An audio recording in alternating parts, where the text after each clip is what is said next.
I didn't notice the nanny cam for a few days.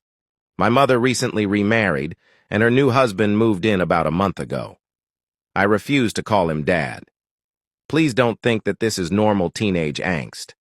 I have good reasons not to. My stepfather is a creep. Even before they married, I would notice him leering at me a little too long, or find him looking for excuses to be near me when my mother was gone. My mother would wave this away when I would bring it up to her. She would tell me that no man was good enough for her in my eyes, and that I was inventing excuses as to why she should leave him. It was very frustrating. And a little scary. I found myself uncomfortable in my own house, in the house that I grew up in. I had decided to move out the moment that I could, but graduation is still a whole season away, so I will have to suffer until at least then. I have been spending less and less time at home. Any excuse I can to be away from him I take. Maybe that's why I did not notice it at first. I'm starting to wonder if I regret noticing it at all. School had got out early because of an electrical problem that day, and I decided to go straight home. It would be nice to be alone in the house for a change, as both my mother and stepfather were working. I could finally be in my own home and not worry about being watched or objectified. Like I said, the house was empty, and there was nothing there to keep me company, save for a few dust motes dancing in the sun's rays. It was quiet, even serene. I went to my room to change and got my top off before I saw it. In the corner of my room, slightly buried by all of my old stuffed animals, was a stuffed bear I did not recognize. I don't remember anyone gifting it to me or buying it myself. It was just there, and it was faced right where I sleep. I picked it up, and that's when I noticed that it had a camera in it. That fucking camera. I knew immediately that my creepy stepfather had placed it. I wanted to scream in rage, wanted to cry, I wanted to leave. I ripped the bear open, happy knowing that there was probably an easier way to get to the camera, but was happy for the catharsis of it, and found the SD card it was dumping its files to. It goes without saying that I locked my door. I brought the SD card over to my laptop. I had to see what the bastard was recording. It was not at all what I was expecting. The first thing I saw was his creepy goddamn face as he set the bear up in my room.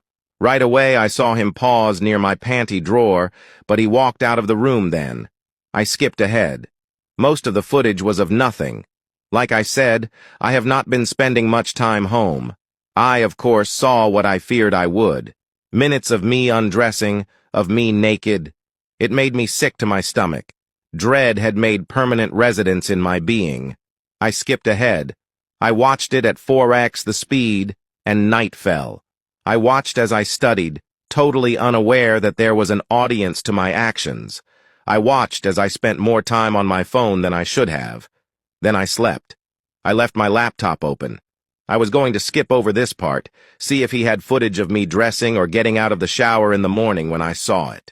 In one frame there was nothing. In another, it was there. Perched on top of my dresser, looking at me as I slept, was the figure of a small child. As my chest heaved with breath, it squatted on top of my drawer, perfectly still. I could not see a face, only shadow. It was almost as if it was just a child-shaped hole. Even the light of my laptop reflected nothing onto it. It was there for hours. As I tossed and turned, as my sheets were thrown off by my movements, and as I moved in a manic 4x speed, I watched as it stayed perfectly still.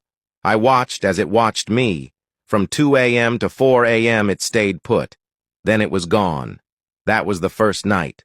I skipped over a large chunk, not caring about scenes of me naked anymore. I went straight to the next night. It was back.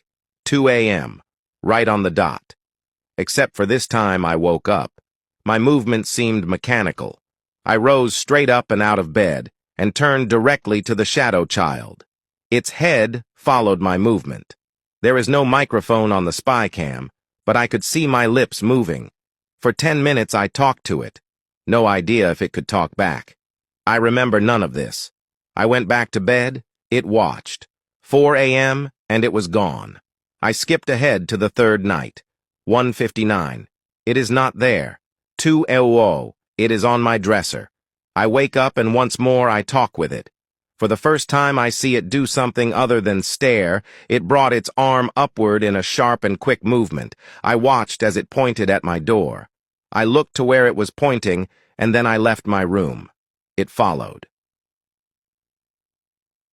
4. Am I returned? My clothes muddy and my hair disheveled.